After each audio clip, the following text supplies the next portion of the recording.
ikomplu jikbru l-isfidi fil-qasam tas-saħħa. Minkejja ħafna wedi qabel l-elezzjonijiet li l-Gvern se jkun qed jagħti priorità lil dan il-qasam, jidher li qed jintilef il-kontroll tas-sitwazzjoni f'dan is-settur fi diversi oqsma tiegħu.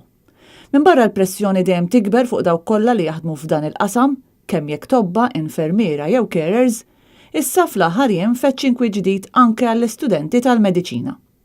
Il-Journal Times of Malta żvela li studenti tal-Iskola Medika Barts se jkunu qed jingħaqdu ma' dawk tal-Università ta' Malta u jagħmlu l-prattika tagħhom fl-Isptar Mater Dei.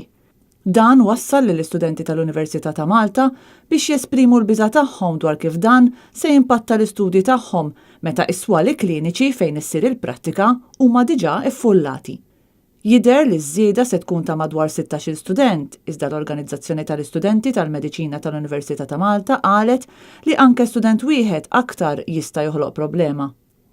Huma qalu li bħala studenti fil-preżent diġà għandhom diffikultajiet kbar biex isegwu proċeduri partikolari bħal dawk fis-swali tal-obstetrics u l-pedjatrija.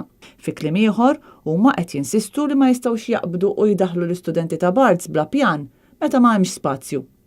U fi żviluppi oħra fl-aħħar xhur għad kbir ta' mediċini qed ikunu markati bħala pending order fi kliem ieħor out of stock u qed ikun hemm ukoll sitwazzjonijiet ta' mediċini ġeneriċi inferjuri li qed jinxtraw mill-Gvern biex jifranka l-flus. Anke s-servizz fl-Isptar Ġenerali ta' Għawdex taħt it-tmexxija ta' Stewart Healthcare qed jaffaċċja problemi enormi.